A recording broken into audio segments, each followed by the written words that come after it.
আসসালামু আলাইকুম সবাইকে। সো আজকের এই ক্লাসে আমরা তোমাদের ফিজিক্সের চ্যাপ্টার 12টা পড়ব। সো তোমরা চিন্তা করে না, এটা আমরা হচ্ছে 1 ঘন্টা 20 মিনিটের মধ্যে ইনশাল্লাহ শেষ করে দেবে এই সম্পূর্ণ চ্যাপ্টার। সো আমরা দ্রুত পড়ব, তোমরা পড়ো, কজ এই 2-3 দিন পরে এসএসসি এক্সাম, 2-3 দিন পরে ফিজিক্স এক্সাম। সো আশা করি তোমরা হচ্ছে নার্ভ ধরে রেখে পড়তে পারবো ইনশাল্লাহ। সো হাতে ব্যান্ডেজটা লাগাই দেই,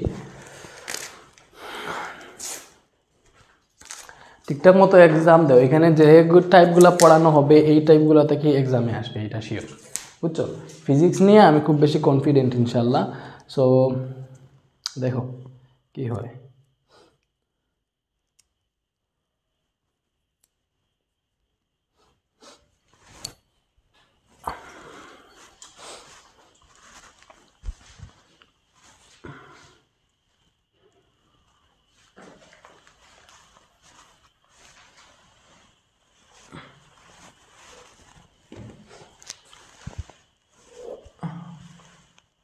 ওকে,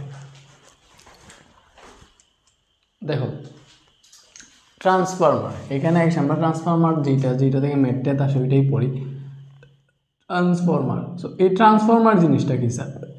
ট্রান্সফরমার হচ্ছে এমন একটা স্থির বৈদ্যুতিক যন্ত্র যেটার মাধ্যমে কোনো বিদ্যুৎ সংযোগ ছাড়াই, ওই যে বিদ্যুৎ সংযোগ ছাড়াই তাড়িৎচুম্বক আবেশের মাধ্যমে এক কয়েল থেকে আরেক কয়েলে ভোল্টেজ স্থানান্তর করা যায়। এটা হচ্ছে ট্রান্সফরমার। এটা এমন একটা স্থির যন্ত্র যেটা বিদ্যুৎ সংযোগ ছাড়াই এক কয়েল থেকে আরেক কয়েলে, এক প্রান্ত থেকে আরেক প্রান্ততে তড়িৎচুম্বক আবেশের মাধ্যমে ভোল্টেজ স্থানান্তর করতে পারে। তো ট্রান্সফরমার তুমি দুইটা পাবে, একটা হচ্ছে স্টেপ আপ ট্রান্সফরমার আর একটা হচ্ছে step down transformer. Step up কোনটা, স্টেপ ডাউন কোনটা আমি বলি। স্টেপ আপের বাংলা হচ্ছে আরোহী, আর স্টেপ ডাউন মেবি অবরোহী। হ্যাঁ, আরোহী মানে হচ্ছে যেটাতে ভোল্টেজ বাড়ে, বুঝছো? আর স্টেপ ডাউন মানে হচ্ছে যেটাতে ভোল্টেজ কমে। আমি দেখাই ট্রান্সফরমারটা একটু এঁকে দেখাই। মনে করো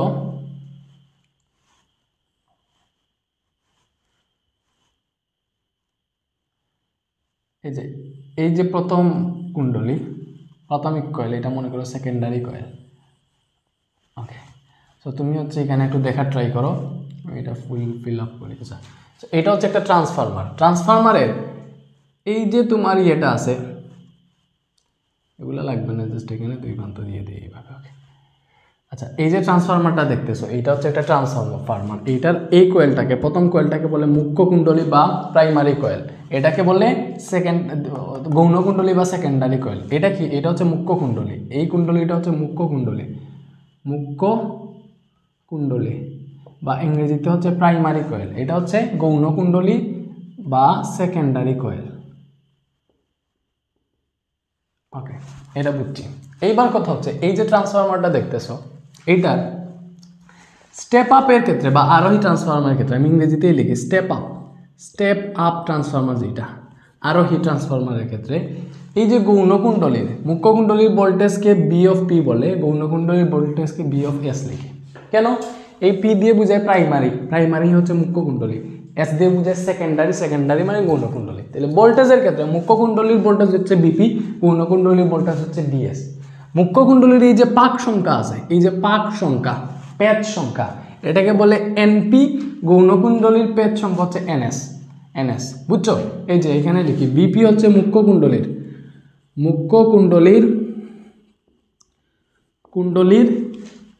হচ্ছে তোমার ভোল্টেজ।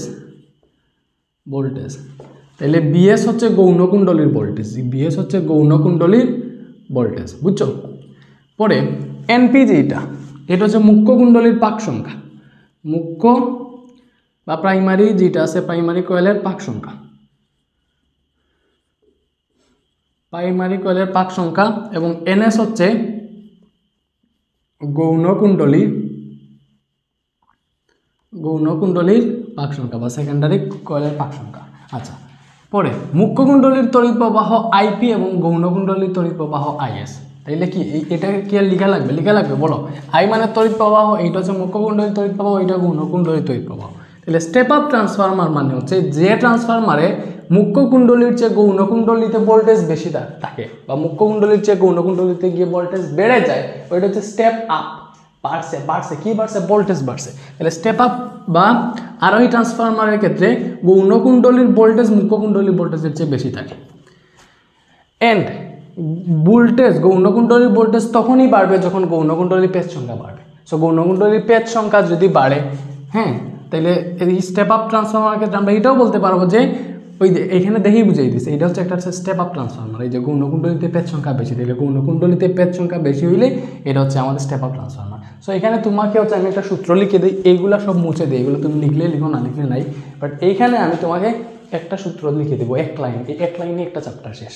তুমি এখানে লিখো যে ভাইয়া VP by VS is equal to NP by NS is equal to IS by IP. এই যে ভোল্টেজের ক্ষেত্রে দেখো প্রাইমারিটা উপরে দিছি, সেকেন্ডারি নিচে দিছি, মানে মুখ্য কুণ্ডলী বাইস সেকেন্ডারি গৌণ কুণ্ডলী। পাক সংখ্যার ক্ষেত্রেও মুখ্য কুণ্ডলীটা উপরে সেকেন্ডারিটা নিচে। বাট তড়িৎ প্রবাহের ক্ষেত্রে একদম ডিফারেন্স, মানে ভোল্টেজ পাক সংখ্যা এগুলো হচ্ছে মানে কি বলে তোমার হচ্ছে এগুলো হচ্ছে একরকম, আর তড়িৎ প্রবাহের ক্ষেত্রে হচ্ছে উল্টা, বুঝছো?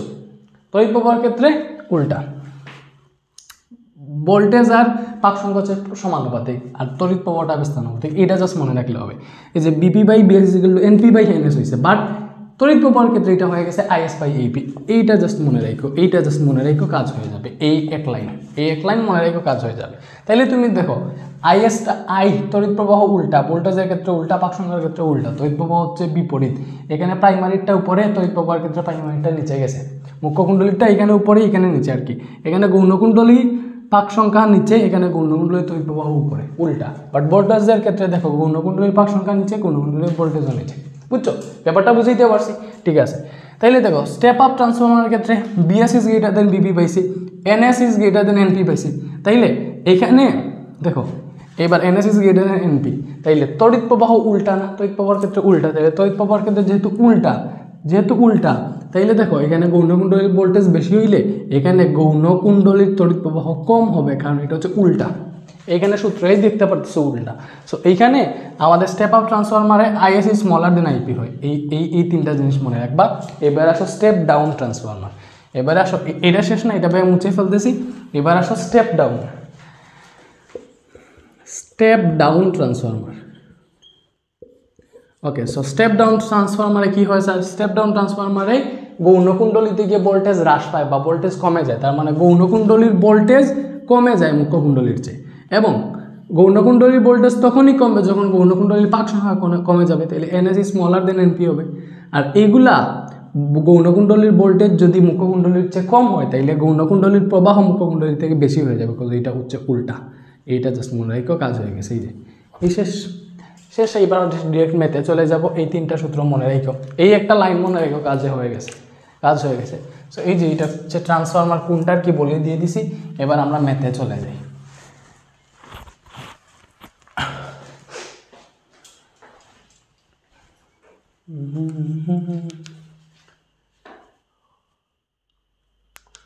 এটা হচ্ছে ময়মনসিংহ বোর্ড 20। এটা কি ময়মনসিংহ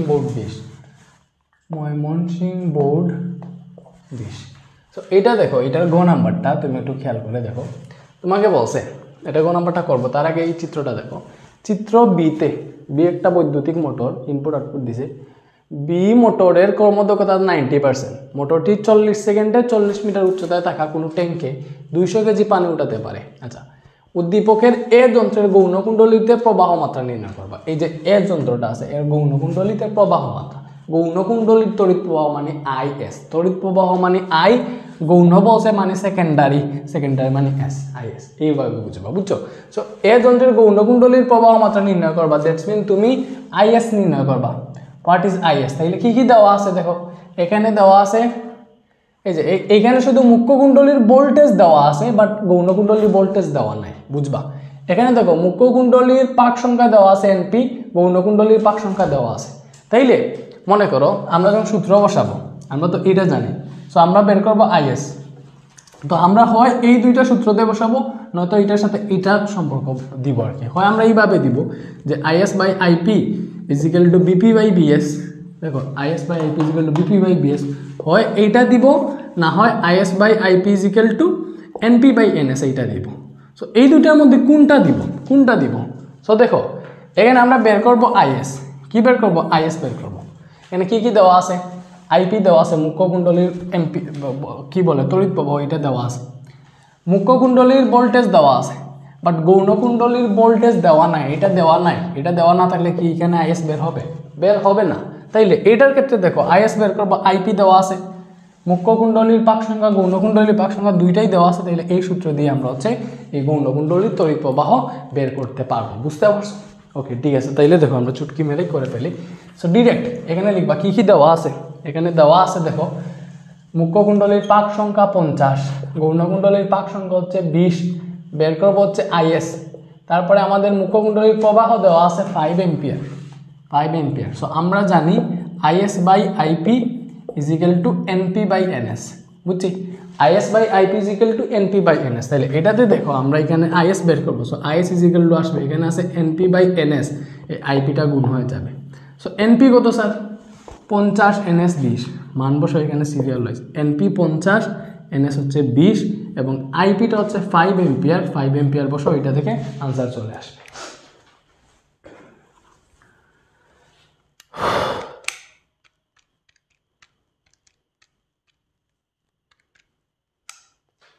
এইটা আসতেছে আমাদের 12.5 এম্পিয়ার। সো আশা করি বুঝতে পারছো, 12.5 এম্পিয়ার। ঠিক আছে,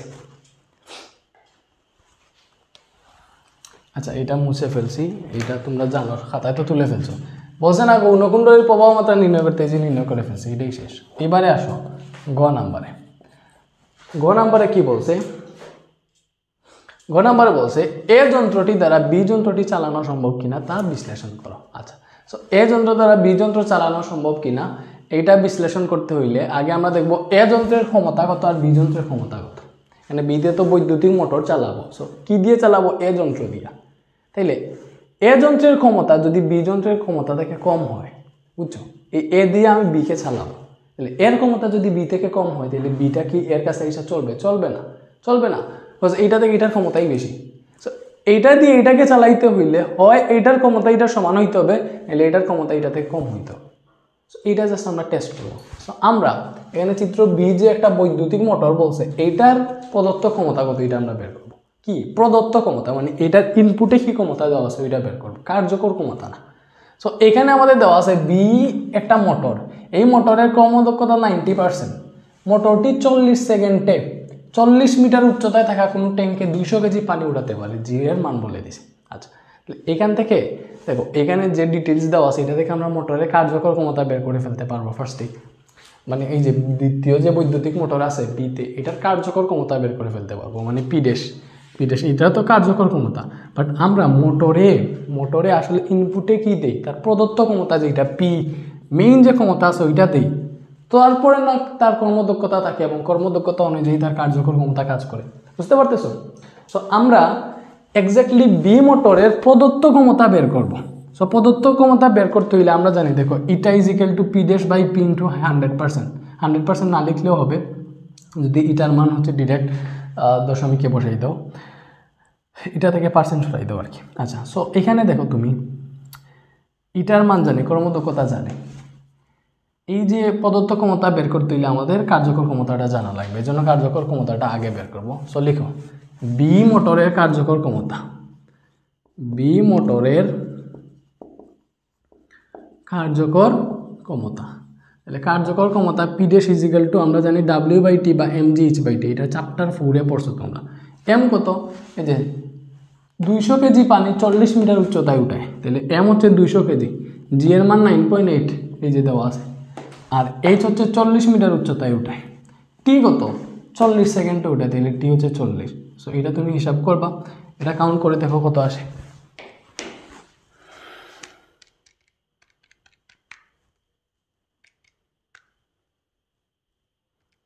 আচ্ছা, এটা আসতেছে আমাদের 1960 ক্ষমতার একক ওয়াট, এটা আসছে কার্যকর ক্ষমতা।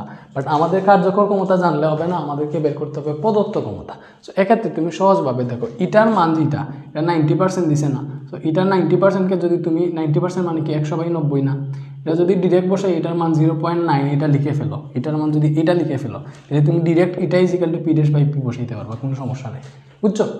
এটা is equal to P dash by P বসাইতে পারবা, 100% আর দেওয়া লাগবে না। সো তুমি হচ্ছে আমরা এটার মান 0.9 এটা ধরে ডিরেক্ট এইখানে লিখে ফেলবো। সো আমরা জানি এটা is equal to P dash by P. So আমরা বের করবো এই পিটা হচ্ছে প্রদত্ত ক্ষমতা। প্রদত্ত ক্ষমতাই হচ্ছে তার মেইন ক্ষমতা আর কি, যেটা আমরা মানে কারেন্টে বা আমরা যখন মোটরকে দেই আর কি শক্তি বা ক্ষমতা দেই, তখন হচ্ছে বিদ্যুৎ দিয়ে যে ক্ষমতাটা দেই ওইটা তাকে তার প্রদত্ত ক্ষমতা, বুঝতে পারছো? সো এখান থেকে দেখো আমরা পাবো এই যে পি ইজিক্যাল টু, এখানে পি ড্যাশ আছে, এই ইটাটা নিচে ভাগ হয়ে যাবে, তাইলে দেখো এই প্রদত্ত ক্ষমতা পি ইজিক্যাল টু পাবো কার্যকর ক্ষমতা 1960 ডিভাইডেড বাই এই ইটার মান আমরা 0.9 বসাবো, বিকজ ইটার মান হচ্ছে 90%, দ্যাট মিন 0.9। এটা বসাইলে তোমার হচ্ছে আর 100% দিয়ে গুণটুন দেওয়া লাগবে, ওইটা দেওয়া লাগবে না। সো এটা যদি হিসাব করো প্রদত্ত ক্ষমতা পেয়ে যাবে। সো কত আসে? ডিরেক্ট একটা হার্ড মেথে চলে গেছি আর কি, মানে সামনে যেটা আসছে ওইটা পড়াইতেছি। ওকে, 2177.78 ওয়াট, এটা হচ্ছে আমাদের প্রদত্ত ক্ষমতা। তার মানে এটা আমাদের বি মোটরের প্রদত্ত ক্ষমতা, বি এর প্রদত্ত ক্ষমতা।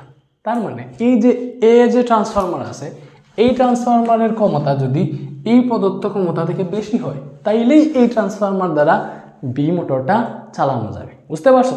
ওকে, বাট এইটার ক্ষমতা, ট্রান্সফরমারের ক্ষমতা এটা থেকে কম হলে আর চালানো যাবে না। তো ট্রান্সফরমারের ক্ষমতা বের করবো।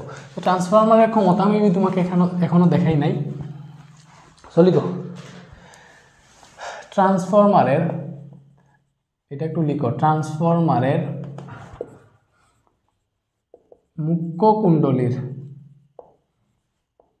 ক্ষমতা, ট্রান্সফরমারের মুখ্য কুণ্ডলীর ক্ষমতা হচ্ছে ক্ষমতা মনে করো পি ইজিক্যাল টু বা P1 ইজিক্যাল টু হচ্ছে বিপিআইপি। আমরা জানি ক্ষমতা পি ইজিক্যাল টু বিআই, এটা তো জানি ক্ষমতা পি ইজিক্যাল টু বিআই। সো মুখ্য কুণ্ডলী মানে হচ্ছে প্রাইমারি, এই যে প্রাইমারি ভোল্টেজ প্রাইমারি প্রবাহ এইটাই। সো মুখ্য কুণ্ডলীর ক্ষমতা হচ্ছে P is equal to VP into IP. সেইমভাবে ট্রান্সফরমারের গৌণ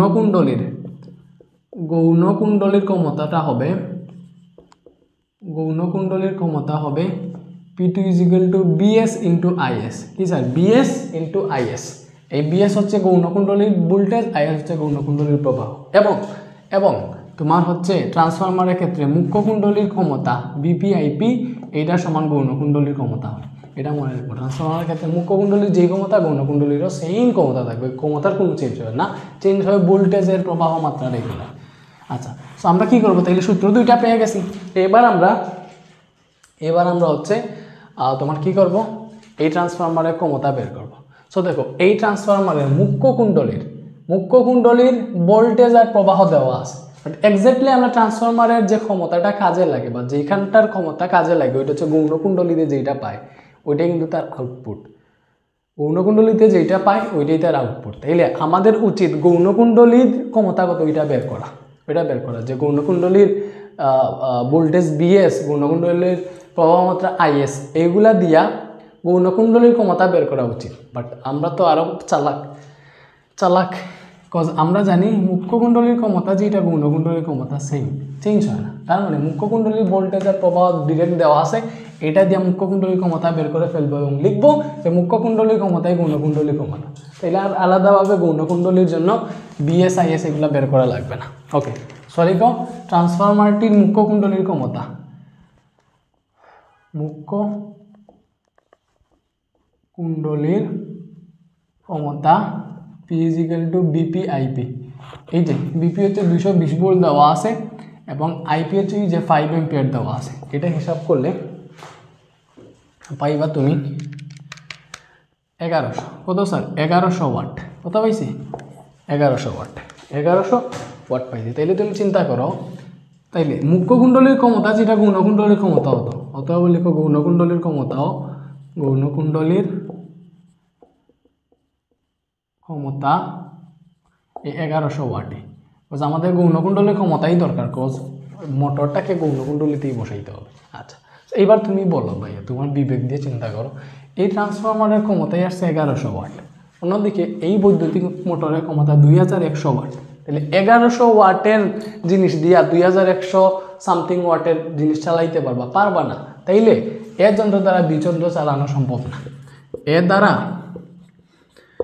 এ যন্ত্র দ্বারা বি যন্ত্র চালানো সম্ভব না।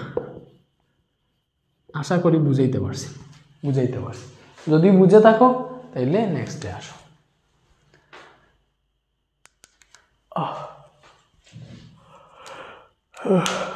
কোথায় গরম লাগতেছে, এটা পড়ার প্রয়োজন নেই।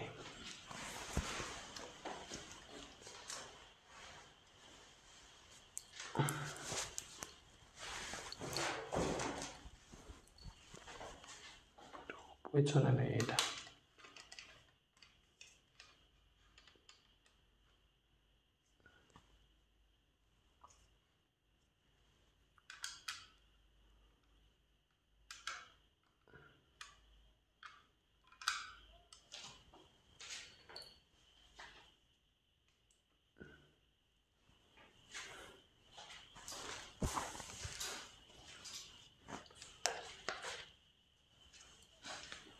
মুছে ফেলি।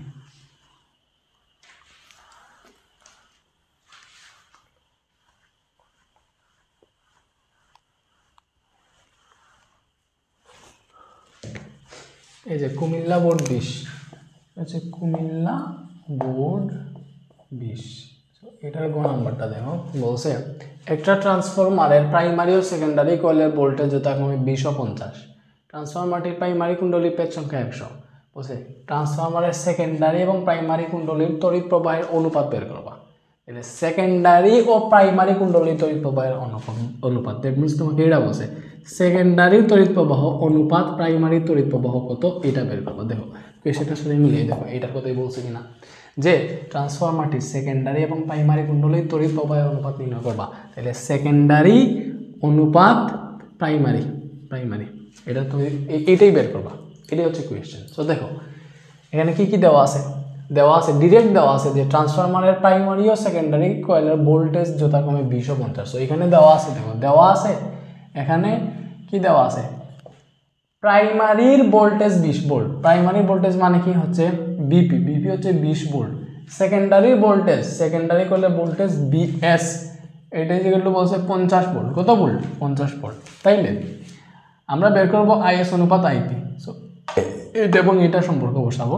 দেখবা আমরা জানি আইএস বাই আইপি লিখছি। দেখো তড়িৎ প্রবাহের সাথে ভোল্টেজের সম্পর্ক লিখবো। তড়িৎ প্রবাহের সাথে যাই লিখো তড়িৎ প্রবাহটা উল্টা, বুঝছো? তো তড়িৎ প্রবাহের সাথে উল্টা হবে। তাইলে আইএস উপরে হইলে এখানে উপরে হবে বিপি, বুঝছো? তাহলে বিপি বাই বিএস হবে, বুঝছি? IS by IP is equal to VP by VS. So দেখো IS by IP is equal to VP কত 20, বিএস 50, তাহলে 20 বাই 50 পাইতেছি। IS by IP is equal to 2/5। তাহলে এখান থেকে পাবা দেখো আইএস অনুপাত আইপি, আইএসটা হচ্ছে 2, আইপি হচ্ছে 5। তাহলে আইএস অনুপাত আইপি 2:5, এইটাই ডিরেক্ট বের হয়ে গেছে অনুপাত। এটা কোনো কথা, এখানে মার্কস পেয়ে গেছে। দেখছো সেকেন্ডারি এবং প্রাইমারি কুণ্ডলীর তড়িৎ প্রবাহের অনুপাত, সেকেন্ডারি অনুপাত প্রাইমারি, এই যে এটা।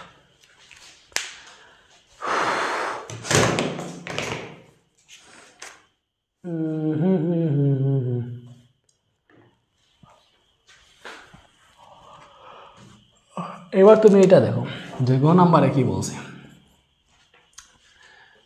ট্রান্সফরমারটির প্রাইমারি কুণ্ডলীর পেজ সংখ্যা 100। আচ্ছা, ট্রান্সফরমারটির বাসা বাড়ি উপযোগী করে তৈরি করতে পাক সংখ্যার কিরূপ পরিবর্তন করতে হবে? আচ্ছা, তো ট্রান্সফরমারটির প্রাইমারি কুণ্ডলীর পেজ সংখ্যা 100। আচ্ছা, আর বাসা বাড়ির উপযোগী করে তৈরি করতে হলে পাক সংখ্যার কিরূপ পরিবর্তন করতে হবে?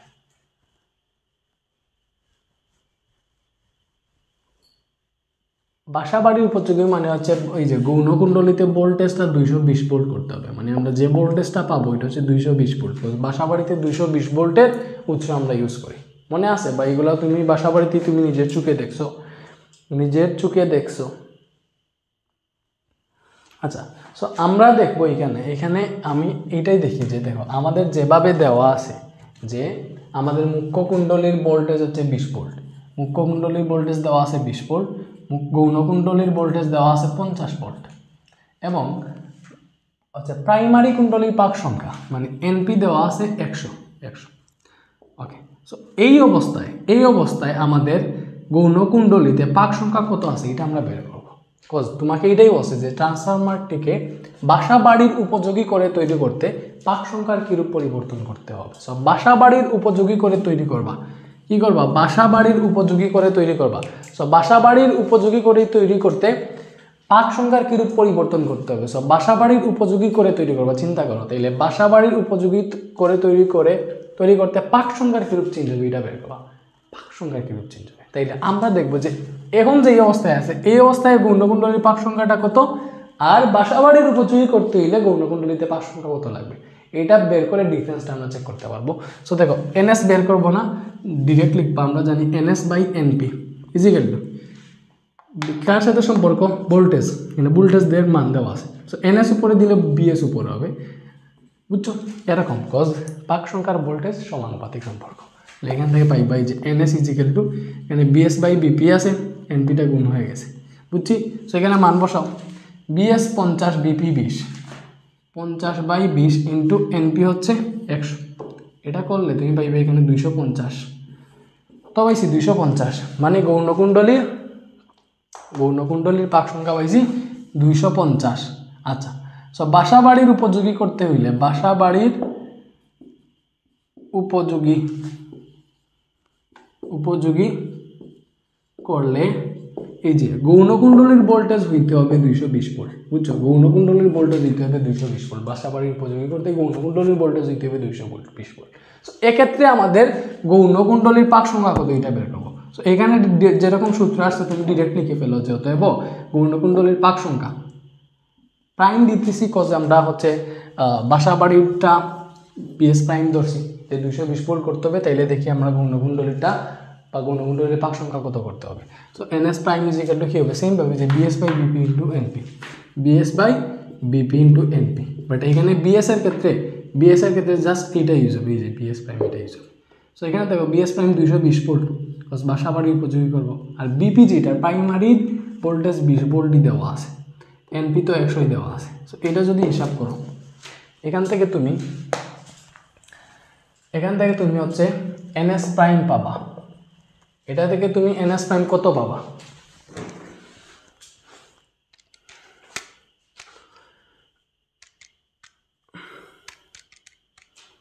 এটা থেকে এনএস প্রাইম পাবা হচ্ছে 1100, কত পাবা 1100, কত পাবা স্যার 1100।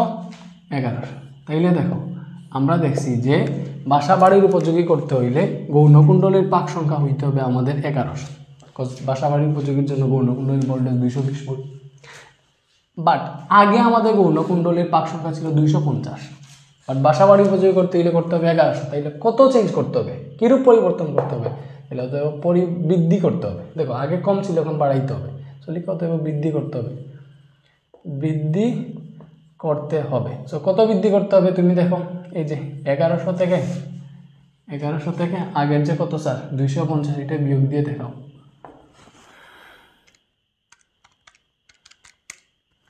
এটা হচ্ছে 850, এত 850 পাক সংখ্যা বৃদ্ধি করতে হবে, এটাই হচ্ছে।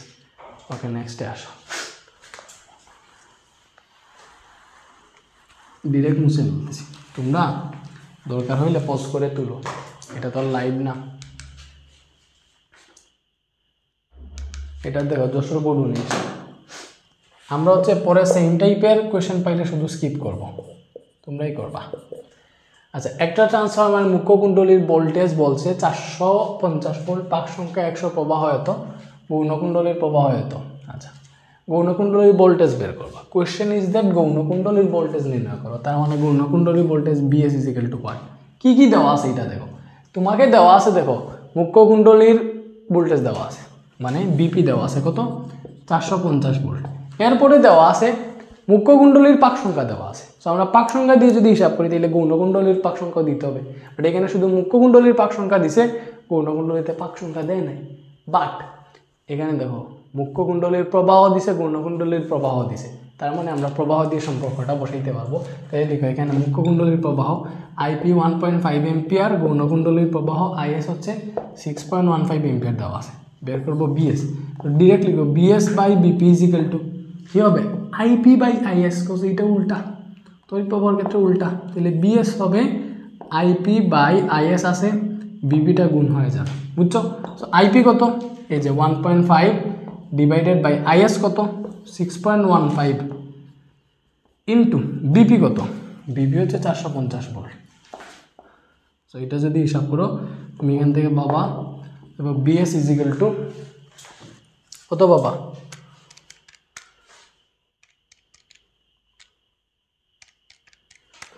এটা আসতেছে আমাদের 109.76 এত ভোল্ট। এটা হয়েছে দেখো পূর্ণকুণ্ডলীর ভোল্টেজ 419।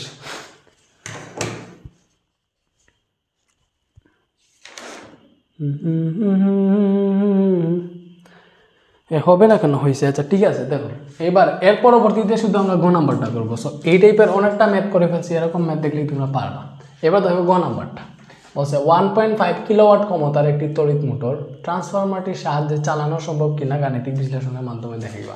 তার মানে ট্রান্সফরমারটির সাহায্যে 1.5 কিলোওয়াটের ক্ষমতার তড়িৎ মোটর চালানো যাবে কিনা এটা আমরা কীভাবে দেখবো, দেখবো যে ট্রান্সফরমারের ক্ষমতাটা কত। যদি দেখি ট্রান্সফরমারের ক্ষমতা এইটার, এই তড়িৎ মোটরের ক্ষমতার চেয়ে বেশি, তাইলে ট্রান্সফরমার দিয়ে এই মোটরটা চালানো যাবে, বুঝতে পারছো? ওকে, সো এখানে দেখো মুখ্য কুণ্ডলীর ভোল্টেজও দেওয়া আছে, মুখ্য কুণ্ডলীর প্রবাহ দেওয়া আছে। সো এখানে ডিরেক্ট দেওয়া আছে, দেখো মুখ্য কুণ্ডলীর voltage VP is equal to 450 volt, মুখ্য কুণ্ডলীর প্রবাহ IP is equal to 1.5 ampere, direct ক্ষমতা বের হয়ে আসবে। এই যে অতএব ক্ষমতা, মুখ্য কুণ্ডলীর ক্ষমতা বিপি আইপি, এইটাই সূত্র আমরা জানি। বিপি হচ্ছে 450 ভোল্ট, আইপি হচ্ছে 1.5 এম্পিয়ার। সো এটা যদি হিসাব করো তাইলে আমাদের আসবে 675 ওয়াট। কত আসছে ক্ষমতা, আসছে 675 ওয়াট। বাট সমস্যা হইতেছে এইটা, তাহলে মুখ্য কুণ্ডলীর ক্ষমতা যদি এইটা আসে, গৌণকুণ্ডলীর ক্ষমতা ওইটা আসবে। এটা লিখো, মুখ্য কুণ্ডলীর ক্ষমতা যেহেতু এইটা আসছে, তাহলে গৌণকুণ্ডলীর ক্ষমতা ওইটাই, এটা বাংলায় লিখে দিবা। লিখে দেওয়ার পর লিখবা যে এখানে কিন্তু তড়িৎ মোটরের ক্ষমতা, তড়িৎ মোটরের ক্ষমতা হচ্ছে আমাদের 1.5 কিলোওয়াট। কিলোওয়াট মানে কি, এই যে 1500 ওয়াট, 1000 দিয়ে গুণ দিবা তাহলে ওয়াটে গেছে।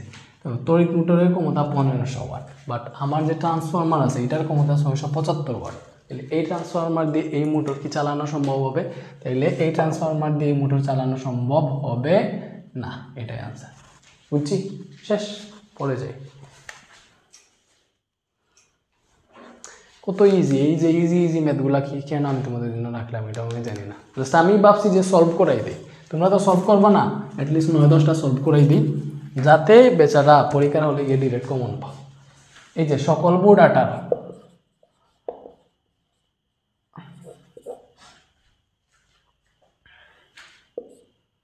সকল বোর্ড 18।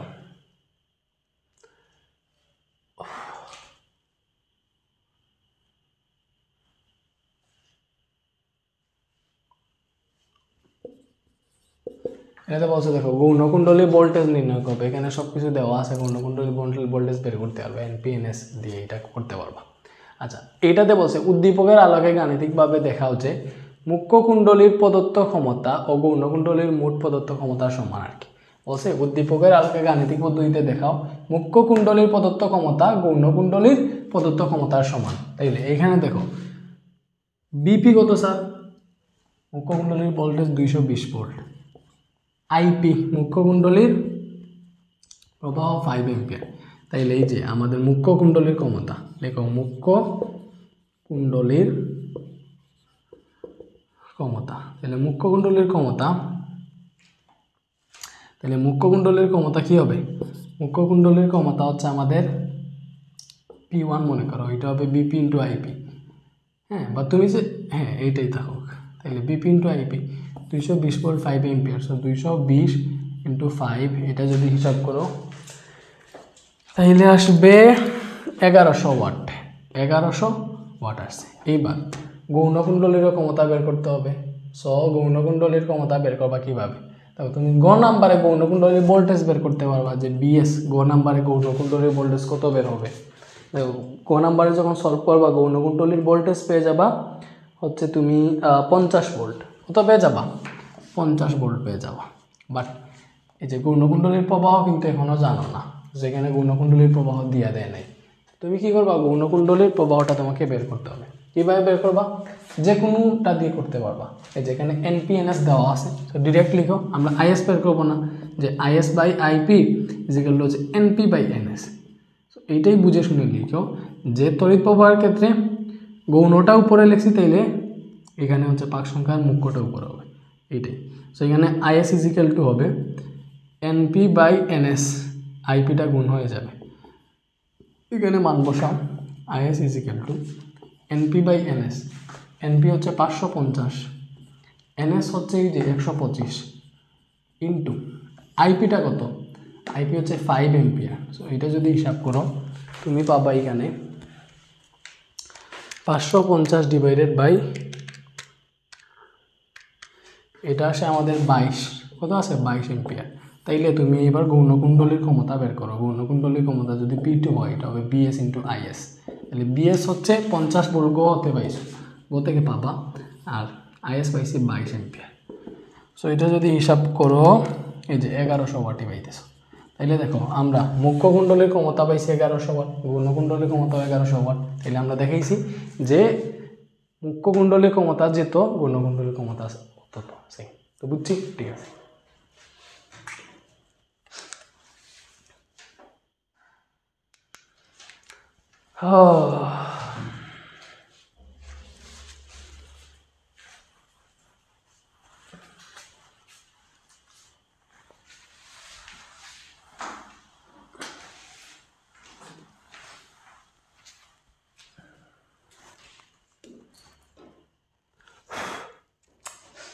বলছে সিলেট বুট 17, সিলেট 17 সেমভাবে এগুলো প্রতিটা পারবা। এই যে এটা ট্রান্সফরমার দিচ্ছে, ট্রান্সফরমার এ এর গৌণকুণ্ডলীতে তড়িৎ প্রবাহ নির্ণয় করবা। দেখো ট্রান্সফরমার এ যেটা আছে, এটার মুখ্যর পাক সংখ্যা গৌণর পাক সংখ্যা দেওয়া আছে। গৌণকুণ্ডলীর তড়িৎ প্রবাহ বের করতে পারবা না, অবভিয়াসলি পারবা। সো গৌণকুণ্ডলীর তড়িৎ প্রবাহ এটা আসবে তোমার হচ্ছে কত, এটা আমি হচ্ছে দেখে বলি, এগুলা করে হুদাই সময় নষ্ট করে লাভ নাই। সো 0.6 এম্পিয়ার আসবে, বুঝছো বুঝছো। দেখো এই যে NPNS দেওয়া আছে এবং IP দেওয়া আছে, ISটা ডিরেক্ট বের করে ফেলবা, লিখবা IS by IP equal to NP by NS, বের হয়ে আসবে। এবার গো নাম্বারে আসো, বলছে ট্রান্সফরমার এ এবং বি এর গৌণকুণ্ডলীর বিভব পার্থক্য নির্ণয় পূর্বক কোনটি বসত বাড়িতে এবং কোনটা শিল্প কারখানায় ব্যবহার উপযোগী মতামত দাও। সো বসত বাড়িতে ব্যবহার করা হয় ওইটা যেটার ভোল্টেজ কম, BS বা আমাদের গৌণকুণ্ডলীতে বা সেকেন্ডারি কুণ্ডলীতে যেটার ভোল্টেজ কম, এটা বসত বাড়িতে ইউজ করা হয়। আর যেটার সেকেন্ডারি যেটা আছে, সেকেন্ডারি কয়েল বা গৌণকুণ্ডলী, ওইটাতে ভোল্টেজ যেটার বেশি, ওইটাই ইউজ করা হয় শিল্প কলকারখানায়। শিল্প কলকারখানায় অনেক বেশি ভোল্টের প্রয়োজন হয়, বাসা বাড়িতে তো অনেক বেশি ভোল্টের প্রয়োজন লাগে না, বাসা বাড়িতেই কয়েকটা লাইটার ফ্যান চলে, বুঝছো। শিল্প কারখানায় অনেক যন্ত্রপাতি চলে, এগুলোর জন্য অনেক বেশি ভোল্ট বিদ্যুতের প্রয়োজন হয়। সো আমরা দেখবো যে এ আর বি এর মধ্যে কোনটার গৌণকুণ্ডলীতে ভোল্টেজ বেশি। সো এর ক্ষেত্রে দেখি এ ট্রান্সফরমারের ক্ষেত্রে গৌণকুণ্ডলীর ভোল্টেজ, দেখো এ ট্রান্সফরমারের ক্ষেত্রে, ওকে, এ ট্রান্সফরমারের ক্ষেত্রে গৌণকুণ্ডলীর ভোল্টেজ BS। এখানে কি কি দেওয়া আছে দেখো, তোমাকে দুইটারই পাক সংখ্যা দেওয়া আছে, তো পাক সংখ্যা দিয়ে আমরা করতে পারবো। এর ক্ষেত্রে গৌণকুণ্ডলীর voltage BS by BP equal to আমরা লিখবো NS বাই NP, পাক সংখ্যা দিয়ে করতেছি, পাক সংখ্যার ভোল্টেজ সমানুপাতিক। BS by BP equal to NS by NP, তাহলে BS হবে এই যে NS বাই NP, এই BPটা গুণ হয়ে যাবে NS by NP into BP। তাইলে এখান থেকে পাবো আমরা BS equal to NS by NP। NS কত, NS হচ্ছে ওই যে আমাদের গৌণকুণ্ডলীর, NS হচ্ছে গৌণকুণ্ডলীর হচ্ছে পাক সংখ্যা, NS গৌণকুণ্ডলীর পাক সংখ্যা, NS 300, NP হচ্ছে মুখ্য কুণ্ডলীর পাক সংখ্যা 30, কিন্তু এই BPটা কত, BP হচ্ছে মুখ্য কুণ্ডলীর ভোল্টেজ, প্রাইমারি ভোল্টেজ, এর 500 ভোল্ট, এর হচ্ছে 500 ভোল্ট। তাহলে এটা হিসাব করে দেখো 300 বাই 30 ইন্টু 500, এটাতে আসছে 5000 ভোল্ট, 5000 ভোল্ট আছে। তুমি এখানে দেখেই বুঝতেছো যে ভাইয়া এটার মুখ্য কুণ্ডলীর ভোল্টেজ ছিল 500 ভোল্ট, গৌণ কুণ্ডলী থেকে ভোল্টেজ হয়েছে 5000 ভোল্ট, তার মানে গৌণ কুণ্ডলীতে ভোল্টেজ বাড়ছে, তার মানে এটা হচ্ছে স্টেপ আপ ট্রান্সফরমার বা আরোহী ট্রান্সফরমার। এবং এইটাই শিল্প কলকারখানায় ব্যবহার হয়, আরোহী যেগুলো আছে বা স্টেপ আপ যেগুলো। বাট আমরাও আরও হিসাব করে দেখি যে বি ট্রান্সফরমার কি বলে। তো দেখো বি এর ক্ষেত্রে, দেখো বি ট্রান্সফরমারের ক্ষেত্রে সো এই চ্যাপ্টারটা পড়াই কেন, এই চ্যাপ্টার থেকে সিকিউ চলে আসলে মনে করো 2 সেকেন্ড আনসার করে আসতে পারবা, যাতে সময়টা বাঁচবে, এই চ্যাপ্টার থেকে তাড়াতাড়ি আনসার করা যায়। সো বি ট্রান্সফরমারের ক্ষেত্রে কী হবে স্যার, বি ট্রান্সফরমারের ক্ষেত্রে VS by PP is equal to same NS by NP, direct কি লিখতে পারতাম, বিএস ইজিক্যাল টু হইতো NS by NP into ABP. So মান বসাও, এনএস বাই এনপি এই যে গৌণর পাক সংখ্যা 30, এনএস 30, এনপি কত ওই যে 60 ইন্টু বিপিটা হচ্ছে এই যে 500, বির ক্ষেত্রেও মুখ্য কুণ্ডলী ভোল্টেজ 500। এটা যদি হিসাব করো এটা থেকে আসবে আমাদের বি এর সমান 250 ভোল্ট। সো এবার তুমি চিন্তা করো এটার 500 ভোল্ট ছিল মুখ্যতে, গৌণতে কি হয়েছে 250 ভোল্ট, তাহলে কি হয়েছে ভোল্টেজ কমছে, তার মানে এটা স্টেপ ডাউন ট্রান্সফরমার। তাইলে এটা ইউজ করা হয় বাসা বাড়িতে স্টেপ ডাউন যেগুলো, বাট তুমি দেখলেই বুঝতে পারবা। দেখো এইটার গৌণকুণ্ডলীতে ভোল্টেজ 5000 ভোল্ট, আর বিজিটা আছে এটার গৌণকুণ্ডলীতে ভোল্টেজ 250 ভোল্ট। তো তুমি কোনটা ইউজ করবা বাসা বাড়িতে, কোনটা কলকারখানায়? স্যার এইটা আমরা ইউজ করবো বাসা বাড়িতে বিজিটা এটা বাসা বাড়িতে, আর এর এটা হচ্ছে কলকারখানায়।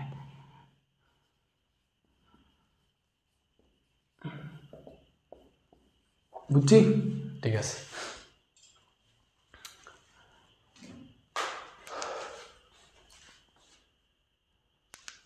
এটা দেখো রাজশাহী ক্যাডেট কলেজ, এটা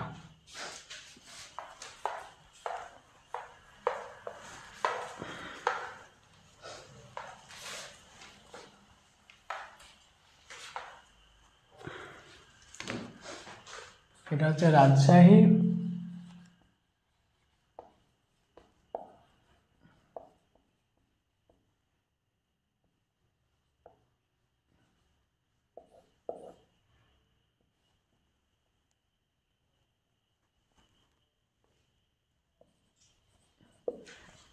এতটুকু কি দেখা যায়? এভরিথিং ইজ ওকে, ঠিক আছে। দেখো বলছে একটা ট্রান্সফরমারের মুখ্য গৌণকুণ্ডলীর পাক সংখ্যার অনুপাত এত। আচ্ছা এখানে দেখো বলছে মুখ্য গৌণকুণ্ডলীর পাক সংখ্যার অনুপাত, তার মানে মুখ্য কুণ্ডলীর পাক সংখ্যা এনপি অনুপাত গৌণকুণ্ডলীর পাক সংখ্যা এনপি অনুপাত এনএস, বলছে এন অনুপাত n/8, তাহলে এন অনুপাত n/8 এইভাবেই দাও n/8। আচ্ছা এটাই তো মুখ্য কুণ্ডলীর ইলেকট্রোমোটিভ ফোর্স ই প্রয়োগ করায় মুখ্য কুণ্ডলীতে হচ্ছে মনে করো একটা ভোল্টেজ, এই মানে তড়িৎচালক শক্তি বলকার যাই বলুক, এটা ভোল্টেজ বুঝাইতেছে। একটা ভোল্টেজ প্রয়োগ করায় গৌণকুণ্ডলীতে 10 ভোল্ট পাওয়া গেছে। মুখ্য গৌণকুণ্ডলীতে তড়িৎ প্রবাহ, মুখ্য ও গৌণকুণ্ডলীতে তড়িৎ প্রবাহ যথাক্রমে আইপি ও এটা কি হয়েছে ঠিক আছে। বাকি কোয়েশ্চন রাজশাহী ক্যাডেট কলেজ।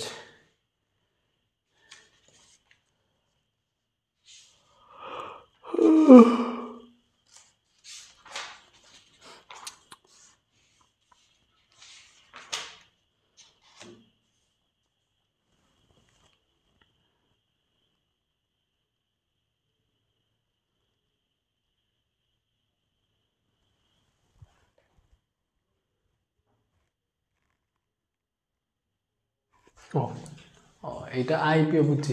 এখানে বলছে মুখ্য কুণ্ডলীর প্রবাহ আইপি আর গৌণকুণ্ডলীর প্রবাহ 2 অ্যাম্পিয়ার।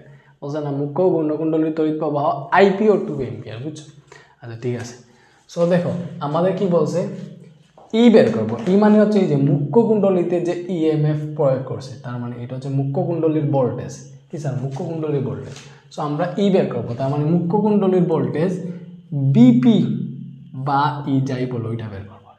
সো এটা মূলত মুখ্য কুণ্ডলীর ভোল্টেজ, সো আমরা মূলত বিপিটা বের করবো। কী বের করবো? বিপি, বুঝছো? সো লিখবা আমরা জানি VP by VS is equal to, এখানে এনপি এনএস এর শর্ত দেওয়া আছে, VP by VS is equal to NP by NS. আমরা কী বের করবো? বিপি। তো লিখো বিপি ইজিক্যাল টু হবে NP by NS into VS, বিএসটা গুণ হয়ে গেছে। এনপি বাই এনএস, দেখো এনপি অনুপাত এনএস আছে এইটা, তাইলে এটা থেকে যদি তুমি এনপি বাই এনএস লিখো, তুমি যদি এখানে এনপি বাই এনএস লিখো, যে লিখলাম আমি এনপি বাই এনএস, প্রথমটাকে উপরে লিখছি, দ্বিতীয়টাকে নিচে লিখছি, এটার ক্ষেত্রে সেম হবে, প্রথমটাকে উপরে দ্বিতীয়টাকে নিচে। তার মানে এনপি বাই এনএস হচ্ছে এইটা, বা এটা একটু হিসাব করে বের করতে পারো। দেখো এন আছে, এই বাক্যে যদি গুণ করো এটা উল্টে যাবে, তার মানে 8 যাবে উপরে, এন আসবে নিচে, দেখছো এই বোনাস উল্টে যাবে, এন এনে কাটা 8 আসবে আনসার। এনপি বাই এনএস হচ্ছে 8, এনপি বাই এনএস এর জায়গায় 8 বসাইতে পারবো। আর বিএস কত, আমরা মুখ্য কুণ্ডলিতে ই ভোল্টেজ প্রয়োগ করায় গৌণ কুণ্ডলিতে 10 ভোল্ট পাইছি, তাহলে বিএস হচ্ছে 10, 8 10 80 ভোল্ট, এইটা হচ্ছে আমাদের মুখ্য কুণ্ডলীর ভোল্টেজ। দেন বলছে মুখ্য কুণ্ডলীর প্রবাহ বের করবা আইপি, সো সেমভাবে বের করতে পারবা। কি বের করবা আইপি, তাহলে লিখবা IP by IS is equal to, তড়িৎ প্রবাহের ক্ষেত্রে আমরা প্রবাহ এই যে পাক সংখ্যা দিয়ে বের করবো, বিকজ পাক সংখ্যার অনুপাত দেওয়া আছে। তাইলে তড়িৎ প্রবাহ ক্ষেত্রে হচ্ছে আমাদের তড়িৎ প্রবাহের সাথে পাক সংখ্যা হচ্ছে ব্যস্তানুপাতিক, তাহলে IP by IS is equal to হবে NS by NP, NS by NP. So IP is equal to হবে আমাদের এনএস বাই এনপি ইন্টু আইএসটা গুণ হয়ে যাবে। এনএস বাই এনপি কত, দেখো আমরা এনপি বাই এনএস পাইছি 8, তুমি চিন্তা করো ভাইয়া এনপি বাই এনএস এখানে আমরা 8 পাইছি, তাহলে এনএস বাই এনপি কী হবে, এটাকে যদি উল্টাই দেই, এনএস উপরে দেই এনপি নিচে দেই, তাহলে এই বেচাটাও উল্টে যাবে, 8 উপরে যাবে, 8 নিচে 1 আছে, সরি 8 নিচে আসবে এবং 8 নিচে যে 1 আছে ওইটা উপরে যাবে, 1/8 হয়ে যাবে, এনএস বাই এনপি 1/8 হয়ে যাবে। তুমি এখানে এনএস বাই এনপির জায়গায় 1/8 বসাইতে পারো। আর আইএস কত, গৌণকুণ্ডলীর প্রবাহ 2 এম্পিয়ার, এটা করলে 1/4 এম্পিয়ার পাবা, বুঝছো? এটাই তো 1/4 বা 0.25 এম্পিয়ার, কত আসে 0.25 এম্পিয়ার।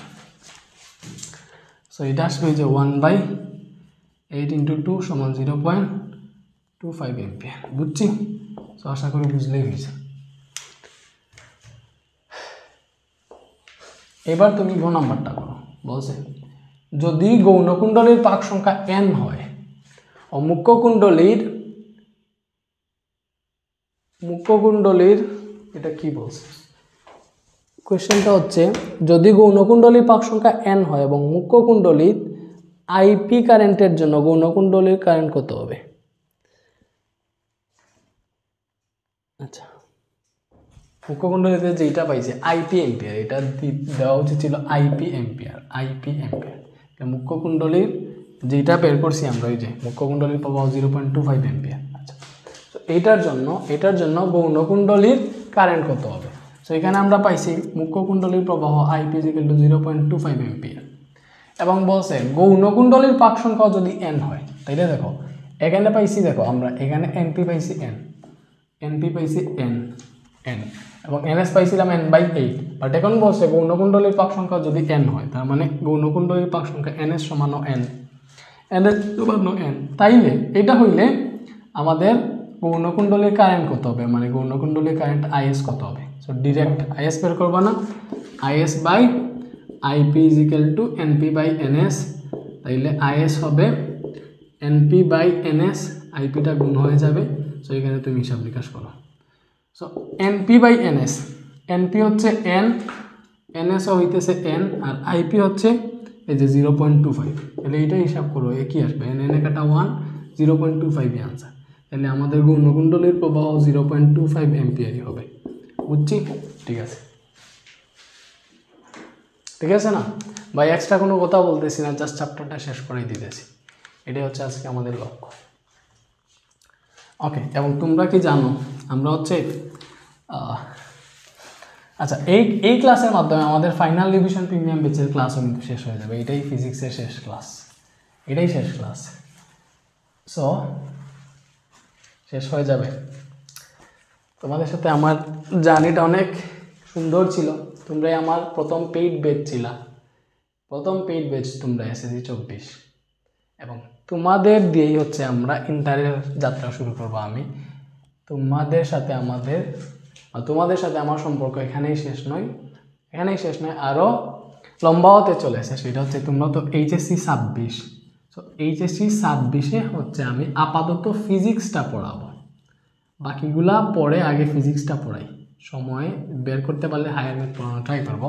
সো এই HSC physics with Redwan Hossain বা HSC physics basic to pro, physics first paper, physics first paper and হচ্ছে ফিজিক্স সেকেন্ড পেপার।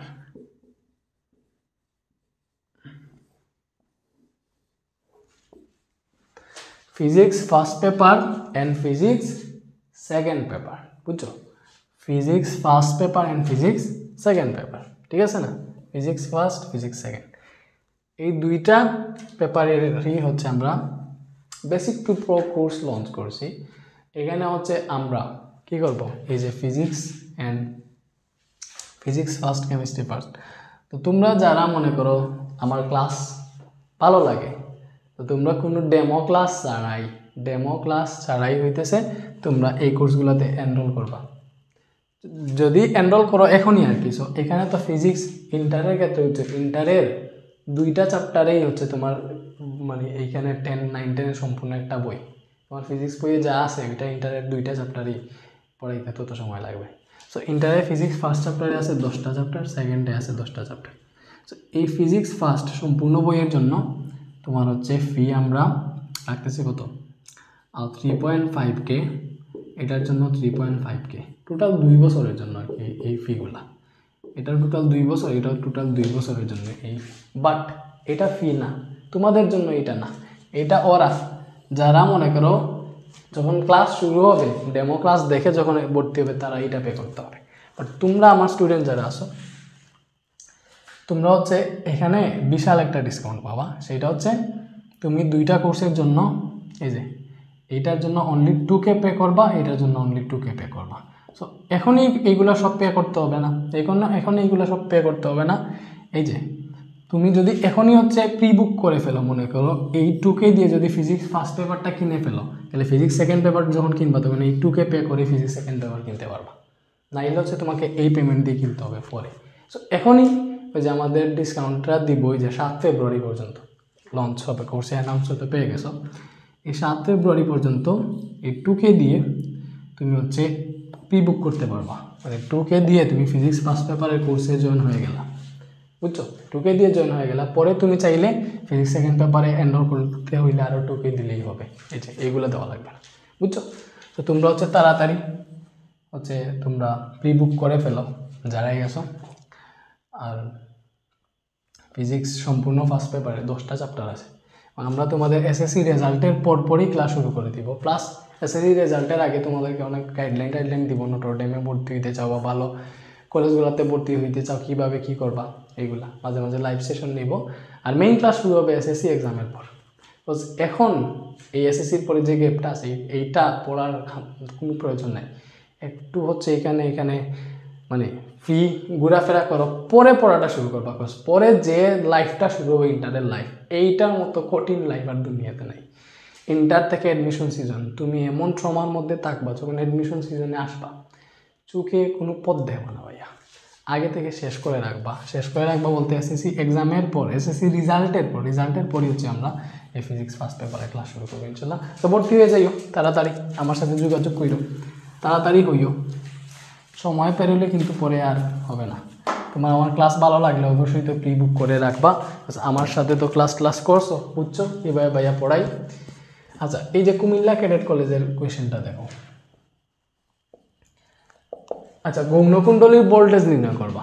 দেখো এখানে আইপি দেওয়া আছে, এনপি এনএস দেওয়া আছে, বিপিও দেওয়া আছে, বিএসটা এক চুটকিতে বের হয়ে যাবে। এটা আমরা করব না, আমরা করব ঘ নাম্বারটা। সেইটা কি বলছে, যদি গৌণকুণ্ডলীতে গৌণ ভোল্টেজ একই থাকে এবং ট্রান্সফরমারের ক্ষমতা 13.52 কিলোওয়াট হয়, তবে মুখ্য কুণ্ডলীর পাক সংখ্যার কী পরিবর্তন করতে হবে। মানে যদি গৌণকুণ্ডলীতে গৌণ ভোল্টেজ একই থাকে এবং ট্রান্সফরমারের ক্ষমতা 13.52 কিলোওয়াট করতে হয়, তাইলে মুখ্য কুণ্ডলীর পাক সংখ্যা কী পরিবর্তন করতে হবে। আচ্ছা, সো এই গ নাম্বারে তুমি গৌণকুণ্ডলীর একটা ভোল্টেজ পাইবা। এটা তো কুমিল্লা ক্যাডেট কলেজ। সো গ নাম্বারে তুমি গৌণকুণ্ডলীর ভোল্টেজ পাইবা, এটা গ নাম্বারে গৌণকুণ্ডলীর ভোল্টেজ পাইবা BS is equal two 440 volt. এটা পাবা 440 ভোল্ট। সো তোমাকে আর কোনো কিছুই বললে নাই, তোমাকে জাস্ট এইটা বলছে যে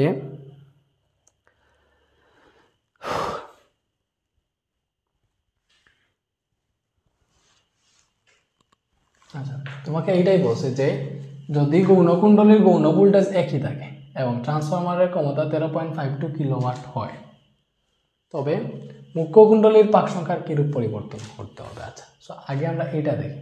দেখো স্যার, তুমি এটা দেখো, গৌণকুণ্ডলীর ভোল্টেজ হচ্ছে আমাদের 440 ভোল্ট। ওকে, এখানে আমাদের গৌণকুণ্ডলীর ক্ষমতা এবং ট্রান্সফরমারের ক্ষমতা 13.52 কিলোওয়াট, মানে এটা মুখ্য কুণ্ডলিতেও সেম ক্ষমতা, গৌণকুণ্ডলিতেও সেম ক্ষমতা। তাহলে আমরা গৌণকুণ্ডলীর ভোল্টেজকে চেঞ্জ করতে পারবো না, বাট গৌণকুণ্ডলীর প্রবাহ কত এটা দেখবো, বুঝছো?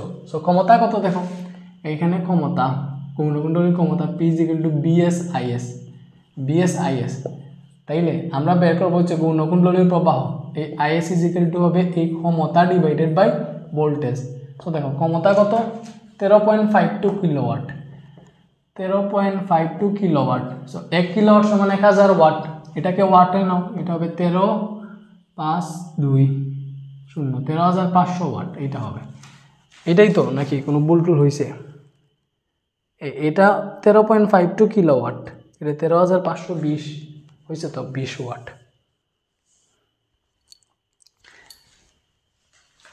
এটা ভুল করছি নাকি? 13.52 কিলোওয়াটের কথাই বলছে।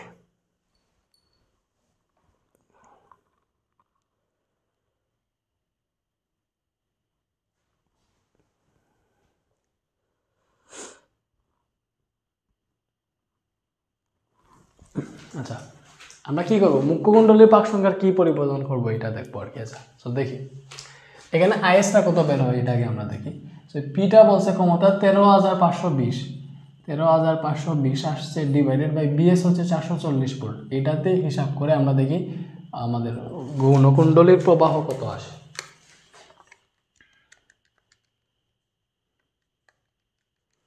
এই যে এটা আসতেছে আমাদের 30.72 এম্পিয়ার। সো তুমি দেখো আমাদের গৌণকুণ্ডলীর প্রবাহ আসছে 30.72 এম্পিয়ার। সো এখানে আমাদের মুখ্য কুণ্ডলীর পাক সংখ্যার কি পরিবর্তন করতে হবে এটা দেখবো। তাহলে মুখ্য কুণ্ডলীর পাক সংখ্যা এখানে দেওয়া আছে 25। এবার আমরা এটা দেখবো যে ভাইয়া গৌণকুণ্ডলীর তড়িৎ প্রবাহ 30.72 এম্পিয়ার হইতে হইলে এক্স্যাক্টলি মুখ্য কুণ্ডলীর পাক সংখ্যা কত থাকতে হবে, বুঝছো?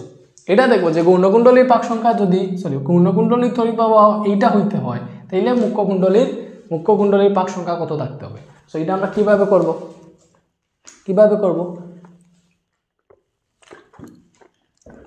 ধরবো এই যে গৌণকুণ্ডলীর প্রবাহ, এটার জন্য মুখ্য কুণ্ডলীর পাক সংখ্যা হচ্ছে NP।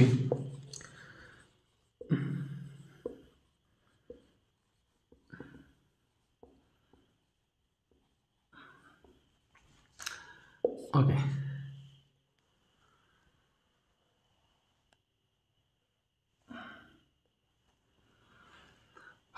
মুখ্য কুণ্ডলীর পাক সংখ্যা হচ্ছে NP।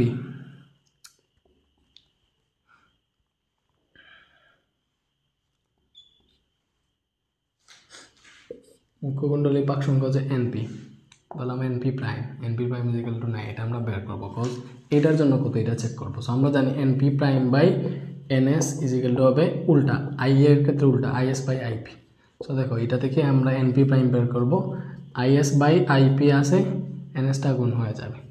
সো এটা হিসাব করো, NP প্রাইম ইকুয়াল টু হবে IS বাই IP না, তাহলে IS হচ্ছে গৌণকুণ্ডলীর প্রবাহ এই যে 30.72 ডিভাইডেড বাই IP হচ্ছে এই যে মুখ্য কুণ্ডলীর প্রবাহ 10 এম্পিয়ার ইন্টু NSটা কত, NS হচ্ছে এই যে তোমার এইটা 50 IS। এটা হিসাব করো,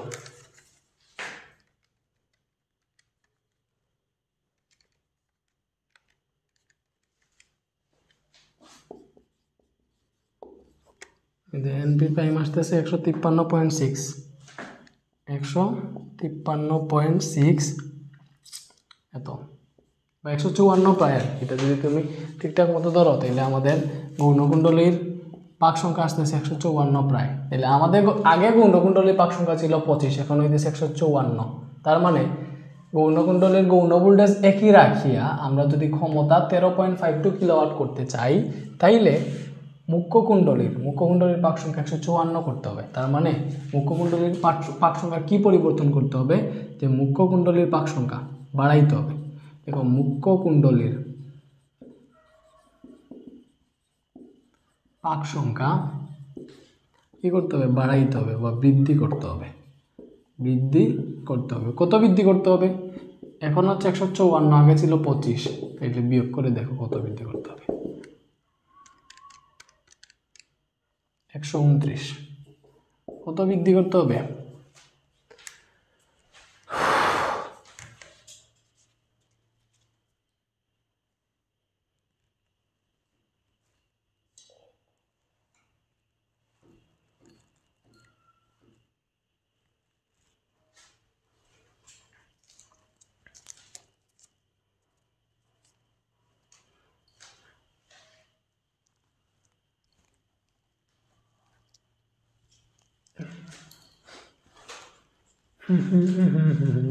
বুঝছি, এটা যদি বুঝে থাকি তাহলে তো নেক্সটে যাই আমরা।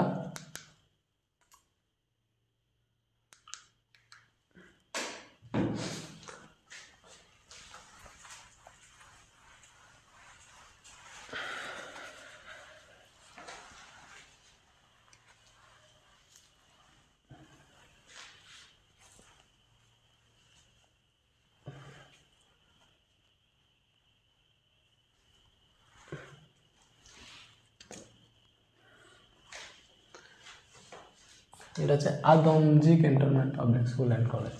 ওকে, একটি ট্রান্সফরমারের মুখ্য গৌণকুণ্ডলীর পাক সংখ্যা এত, মুখ্য কুণ্ডলীর তড়িৎচালক শক্তি ও তড়িৎ প্রবাহ এত, গৌণকুণ্ডলীর তড়িৎ প্রবাহ, এইগুলো পারো, এইগুলো নিয়ে মাথা কামাই না, আমি এগুলো ঘ নাম্বার করার জন্য রাখছি। বলছে মুখ্য কুণ্ডলীর পাক সংখ্যা 5 গুণ করলে গৌণকুণ্ডলীর তড়িৎচালক শক্তি পূর্বের তড়িৎচালক শক্তির কত গুণ হবে। আচ্ছা, তো এইটাই দেখবা যে মুখ্য কুণ্ডলীর পাক সংখ্যা 5 গুণ করলে গৌণকুণ্ডলীর তড়িৎচালক শক্তি পূর্বের তড়িৎচালক শক্তির কত গুণ হবে। এখানে বলছে মুখ্য কুণ্ডলীর তড়িৎচালক শক্তি 220 ভোল্ট, মুখ্য তড়িৎচালক শক্তি 200 ভোল্ট, বাট মুখ্য কুণ্ডলীর গৌণকুণ্ডলীর তড়িৎচালক শক্তি এখানে দেওয়া নাই। সো এখানে যেইভাবে দেওয়া আছে ডাটাগুলা, এই ডাটা অনুযায়ী গৌণকুণ্ডলীর তড়িৎচালক শক্তি কত এটা আমরা বের করব এখানে যে ডাটা আছে। সো এই প্রথম ক্ষেত্রে দেখো, এই প্রথম ক্ষেত্রে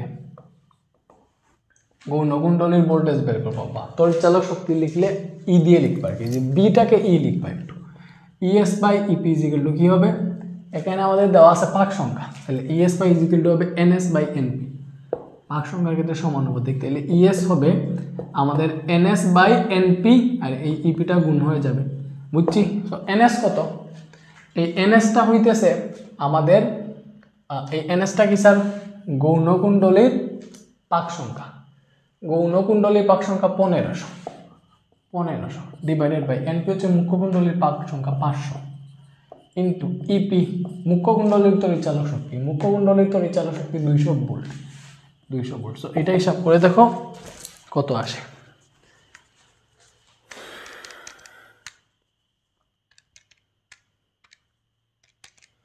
তো এটা আসতেছে আমাদের 600 ভোল্ট। কত আসলো? 600 ভোল্ট। তাহলে তুমি চিন্তা করো, এটা 600 ভোল্ট আসছে, তার মানে আমাদের আপাত অবস্থায় এই যে ডাটাগুলো দেওয়া আছে, এই অবস্থায় আমাদের গৌণকুণ্ডলীর তড়িৎচালক শক্তি 600 ভোল্ট। তাইলে আমরা দেখব যদি মুখ্য কুণ্ডলীর পাক সংখ্যা 5 গুণ করে, তাইলে গৌণকুণ্ডলীর তড়িৎচালক শক্তি কত হবে এটা আগে দেখি। ওকে, তাইলে এবার দ্বিতীয় ক্ষেত্রে আমরা কি করব, এনপিটাকে মুখ্য কুণ্ডলীর পাক সংখ্যাটাকে বাড়াই দিব। কত? আগেরটার 5 গুণ করে ফেলবো, তাইলে আগেরটা ছিল 500, এটার 5 গুণ করছি মানে 2500 হয়ে গেছে। বুঝতে কোনো অসুবিধা আছে? অসুবিধা নাই। তাইলে দেখো এবার আমাদের তড়িৎচালক শক্তিটা কত হবে গৌণকুণ্ডলীর, এটা মনে করলাম ইএস প্রাইম। সো লিখো ইএস প্রাইম বাই ইপি যেগুলো হবে NS by NP prime, because আমরা মুখ্যর পাক সংখ্যা চেঞ্জ করছি, এনএসটা ঠিক আছে। সো এটা থেকে দেখো আসবে ES prime is equal to NS by NP prime, এই ইপিটা গুণ হয়ে যাবে। বুঝছি? সো এটা থেকে আসবে ES prime is equal to NS কত, এনএস হচ্ছে এই যে গৌণকুণ্ডলীর পাক সংখ্যা 1500 ডিভাইডেড বাই এনপি প্রাইম কিন্তু এই যে 2500 ইন্টু ইপিটা হচ্ছে এই যে 200 ভোল্ট মুখ্যকুণ্ডলী। এগুলো তো আর বুঝতেছো। তো দেখো এটা কত আসে,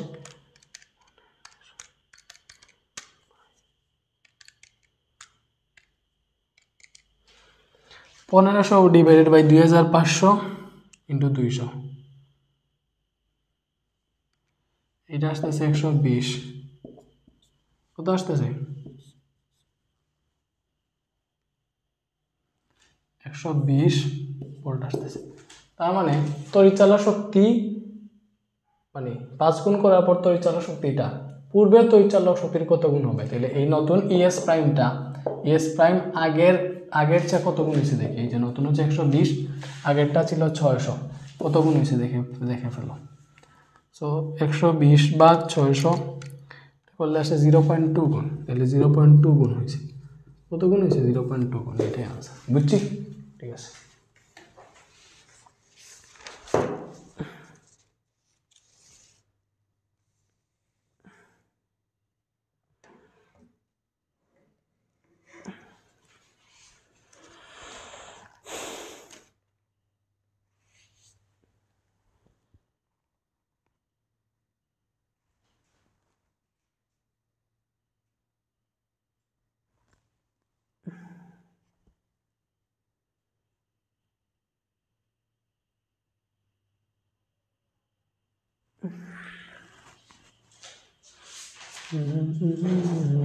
আমরা কত মিনিট ক্লাস করছি রে? আমরা দেখছো 1 ঘন্টা 10 মিনিটের মধ্যে ক্লাস শেষ করে ফেলছি। আমরা দ্রুত চাইলেও দ্রুত শেষ করতে পারি। আশা করি এই চ্যাপ্টারটা সহজ ছিল, এই জন্য আমি দ্রুত মানে এটাকে দ্রুত শেষ করছি, দ্রুত যাতে হচ্ছে তোমরা মানে কি করতে পারো, মানে তাড়াতাড়ি শেষ করে পরীক্ষার হলে যেতে পারো, সেজন্য আর কি।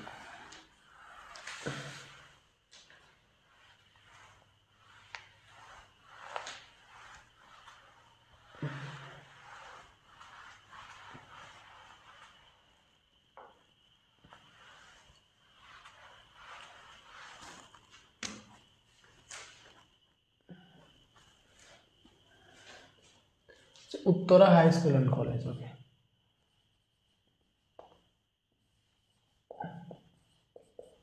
Uttara high school and college. আচ্ছা, বলছে একটা আরোহী ট্রান্সফরমারে 220 ভোল্ট, কি বলছে, একটি আরোহী ট্রান্সফরমারে 220 ভোল্ট সরবরাহ করে 2000 ভোল্ট পাওয়া যায়। মানে মুখ্যকুণ্ডলী ভোল্টেজ 220 গুণ হতে 2000। ট্রান্সফরমারটির মুখ্যকুণ্ডলীর পাক সংখ্যা 400। এটা গৌণকুণ্ডলীর পাক সংখ্যা বের করতে বলছে। তাহলে গৌণকুণ্ডলীর পাক সংখ্যা বা NS by NP equal to VS by VP. Direct বের করবা এনএস ইকুয়াল টু হবে বিএস বাই বিপি, এনপিটা গুণ হয়ে যাবে। বিএস কত? এটা বিএস, এটা বিপি। বিএস 2000, বিপি 220, এনপি হচ্ছে 400, মুখ্যকুণ্ডলীর পাক সংখ্যা। এটা হিসাব করে দেখো এনএস কত আসে।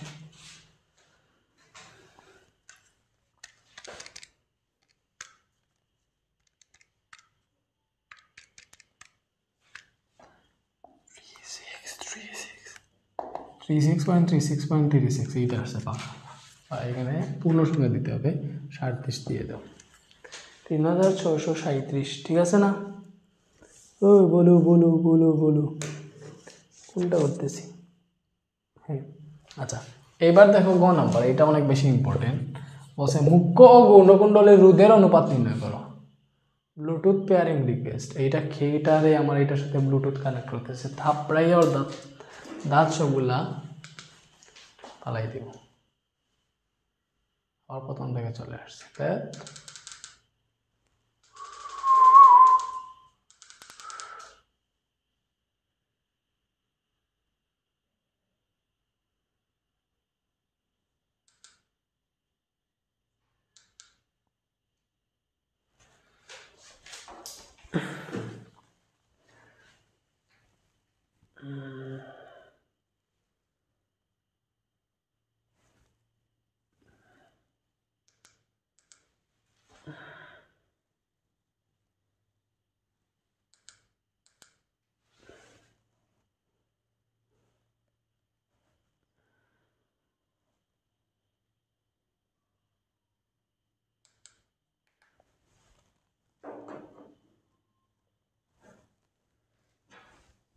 আচ্ছা বলছে মুখ্য ও গৌণকুণ্ডলীর রোধের অনুপাত বের করবা, এটা সম্পূর্ণ ডিফারেন্স না, বাট রোধের অনুপাত বের করা এটা ব্যাপারই না, বস তুমি আইবি তো জানো, I equal to V by R, এই সম্পর্ক অবশ্যই রোধ বের করে ফেলতে পারবা। সো আমরা হচ্ছে ডিরেক্ট দেখি মুখ্য ও গৌণকুণ্ডলীর রোধের অনুপাত বের করবা। তাই তোমাকে এইখানে ভোল্টেজ আর পাক সংখ্যার একটা ব্যাপার স্যাপার দেওয়া আছে, বুঝছো, এবং আমরা এইটা নিয়ে হিসাব নিকাশ করবো। দেখো আমরা জানি আচ্ছা VP by VS is equal to NP by NS, এটা জানি। অনুপাতের ক্ষেত্রে এইগুলা সমান, এটা আমরা জানি। তাইলে অতএব এই যে তুমি একটু চিন্তা করো, বিপি বাই বিএস আমরা জানি sir I is equal to V by R, বলছে না রোধের অনুপাত বের করবো। তাহলে I is equal to V by R হইলে এখান থেকে আমরা লিখতে পারবো, দেখো R is equal to, sorry R না, V is equal to cross গুণন করো, V is equal to I R. আচ্ছা এইটা আবার নাই লিখি, এটা না লিখি আমরা এখানে অন্য জিনিস লিখি, কি লিখবো দেখো, আবার হচ্ছে আমরা এটাও জানি যে আইপি বাই আইএস, কি স্যার এটা জানি IS by IP is equal to NP by NS, এই সূত্রটাও জানি। তাহলে আমরা জানি I is equal to V by R. তাহলে দেখো আমি এখানে কি করি, এখানে আমি সুন্দরভাবে লিখতে পারবো, এই যে আইএস এর জায়গায় এটা লিখতে পারবো VS by R S divided by আইপির জায়গায় লিখতে পারবো VP by RP is equal to এখানে এনপি বাই এনএস তো আছেই। সো দেখো এটাতে পাইতেছি বিএস বাই আর এস, বাক্যে গুণ করলে এটা উল্টে যাবে, হবে আরপি বাই বিপি, বুঝছো, এখানে আছে এনপি বাই এনএস। সো আমরা এই পাশে শুধু রোধ রাখবো, দেখো আরপি বাই আর এস পাইতেছি এখানে। সো লিখো আরপি বাই এই যে আর এস আছে ইজ ইকুয়াল টু কী হবে, এখানে আছে এনপি বাই এনএস। এই বিএসটা আর বিপি, দেখো বিএস উপরে বিপি নিচে, ওই পাশে গেলে উল্টে যাবে, বিপি যাবে উপরে, বিএস আসবে নিচে। তাহলে এখান থেকে আমরা পাইতেছি RP by R S is equal to, দেখো এনপি বাই এনএস, আমি এনপি বাই এনএস এর জায়গায় চাইলে বিপি বাই বিএস লিখতে পারবো, আর বিপি বাই বিএস এর জায়গায় চাইলে এনপি বাই এনএস লিখতে পারবো। তাহলে বিপি বাই বিএস এর জায়গায় আমি এনপি বাই এনএস লিখে ফেলবো। সো এনপি বাই এনএস তো আসেই, বিপি বাই বিএস এর জায়গায় আমি এনপি বাই এনএস লিখলাম, তাইলে কাজ হয়ে যাবে। তো এটা গুণ দিলে হবে এনপি স্কোয়ার এনএস স্কোয়ার, তুমি চাইলে একসাথে দুইটাকে হোল স্কোয়ার লিখতে পারো, তাইলে লিখোই যেহেতু হবো RP by R S is equal to কী হবে, যে এনপি কত, দেখো এইটার মুখ্য কুণ্ডলীর পাক সংখ্যা হচ্ছে 400, তাহলে এনপি হচ্ছে 400, আর গৌণকুণ্ডলীর পাক সংখ্যা বের করছিলাম 3637, এইটা পরে স্কোয়ার দাও, এটা করলে কত আসে দেখো,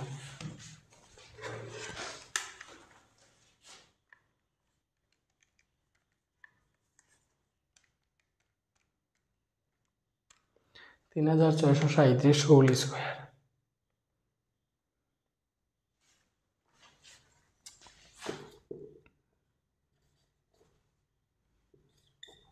0.012 কি পাইছি, আরপি বাই আর এস পাইছি 0.012, কত পাইছি 0.012। তাহলে মুখ্য ও গৌণকুণ্ডলীর অনুপাত কত, যে মুখ্য ও গৌণকুণ্ডলীর অনুপাত এটা 0.012, এটা দিয়ে দিতে পারো, বা তুমি ডিরেক্ট লিখতে পারো যে দেখো নিচেও 1 আছে, আর এটা আমরা কি পাইছি, তুমি দেখো এক্স্যাক্টলি আমরা পাইছি এইটা, যে আরপি বাই আর এস 0.012, এটা নিচে মনে 1 আছে, তার মানে এই আরপি পাইছে, আরপি অনুপাত এই আর এস ইকুয়াল, এইটা হচ্ছে এইটা 0.012 অনুপাত 1, এটাই হচ্ছে আনসার। বুঝছি, আর নাই। সো এইখানেই শেষ, এই চ্যাপ্টারে আর নাই, আর এমন কোনো ম্যাথ নাই যেটা ঘুরাই পেঁচিয়ে দিতে পারে, যাই দে সব পড়ে ফেলছি। সো আশা করি আমার সাথে এই যাত্রাটা অনেক সুন্দর ছিল, তোমাদেরও হচ্ছে আমি উজ্জ্বল ভবিষ্যৎ কামনা করি, এবং মেইনলি হচ্ছে স্যার ভালো মানুষ হবা, বারবারই বলি, প্রতি ক্লাসেই বলি, এসএসসি এক্সাম ভালো হইতে পারে, খারাপ হইতে পারে, বাট আশা করি ভালো হবে ইনশাল্লাহ। আর কোনো কিছু যাই হোক, ফিজিক্স কেমিস্ট্রিতে যাতে ভালো হয়, এটা আমি ভালোভাবে পড়াইছি, যারা আমার কোর্সে ছিল ইনশাল্লাহ ভালো হবে, রেজাল্টও তোমাদের ভালো হবে বা ভালো হোক, এটাই দোয়া করি। আর সবসময় যে আমি বলতেছি ফিজিক্স ভালো হয়ে যাবে তাও না, অনেক সময় তুমি নার্ভ ঠিক রাখতে পারবা না, কনফিডেন্স হারাই ফেলবা। সো এক্ষেত্রে তুমি সবসময় মনে এটা রাখবা যে ইনশাল্লাহ আমি পারবো, যাই আসুক আমি পারবো, এইটা মনে কনফিডেন্স রাখো, আত্মবিশ্বাস হারাইও না, ইনশাল্লাহ তুমি জিতে আসবা। ভালো থাকো, ভালো মানুষ হও, ভাইয়ের জন্য দোয়া কইরো, তোমাদের জন্য আমার সবার দোয়া। হয়তো এইটাই আমার সাথে অনেকে লাস্ট ক্লাসও হইতে পারে, বিকজ অনেকে ইন্টারে যদি সায়েন্স না নেয় বা ইন্টারে যদি আমার ক্লাস না করো, এইটাই হয়তো তোমার লাস্ট ক্লাস আমার করতেছো। সো ভাইয়া যদি এমনিতে তো তোমাদেরকে বকা টকা দেই নাই, তারপরেও কোনো কারণে মনে দুঃখ দিয়ে থাকি, যদি মেসেজ দিছো ভাইয়া রিপ্লাই দিতে পারি নাই, এরকম হয়েছে বেশিরভাগ, এখন বেশি হইতেছে, বিকজ এখন বেশি মেসেজ আসলে ভাইয়া কেমনে রিপ্লাই দিব। সো এইগুলার জন্য তোমরা যদি একটু দুঃখ মনে থাকে বা একটু খারাপ ফিল করো, সেটার জন্য সরি। ভাইয়া তো একা মানুষ, একাই সব হ্যান্ডেল করতেছি, একাই সব কিছু হ্যান্ডেল করা খুব কঠিন হয়ে যায়। সো ভালো থাকো, ইনশাল্লাহ দেখা হবে আবারও এইচএসসি লাইফে। এইচএসসিতে ফিজিক্স নেই, এবং তোমরা যারা কানেক্টেড হওয়ার যুক্ত হওয়ার তাড়াতাড়ি হয়ে যাইও, আমাদেরকে মেসেজ দিও। ভালো থাকো, আল্লাহ হাফেজ।